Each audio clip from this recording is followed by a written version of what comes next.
Hello viewers, उम्मीद करती हूँ आप सब खैरियत से होंगे। मैं आज लाई हूँ छोटा सा ट्यूटोरियल जो एप्लिक वर्क शर्ट्स का है। ये आप देख सकते हैं कि जाल की तरह इसमें फ्लावर्स कटिंग की हुई है। फुल एप्लिक वर्क किया हुआ है शर्ट्स पे और दुपट्टे पे। दुपट्टे पे छोटे बॉर्डर बने हुए हैं और शर्ट जो है वो कंप्लीट इस तरह से जालर बना हुआ है और आस्तीन भी इसी तरह से बनी हुई है।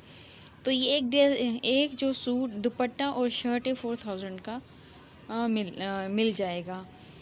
ये अभी ईद जो आने वाली है, जो रमज़ान की है, रमज़ान में हम प्रिपरेशन पहले से कर लेते हैं कि इस तरह के कपड़े सेल होते हैं हमारे, तो हम लोग पहले से रेडी कर लेते हैं। तो इसीलिए ये रेडी किए गए हैं। अगर आपको किसी को चाहिए तो प्लीज़ हमसे रब्ता कर सकते हैं कमेंट बॉक्स में फ़र्दर डिटेल के लिए।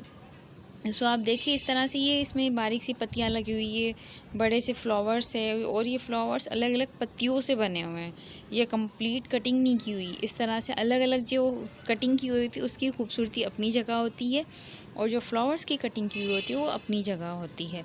तो ये आप देखें कि इस तरह से फुल जालर में सारा काम किया गया है और बहुत ही ब्यूटीफुल, एलिगेंट और डिफरेंट लगता है पहनने के बाद।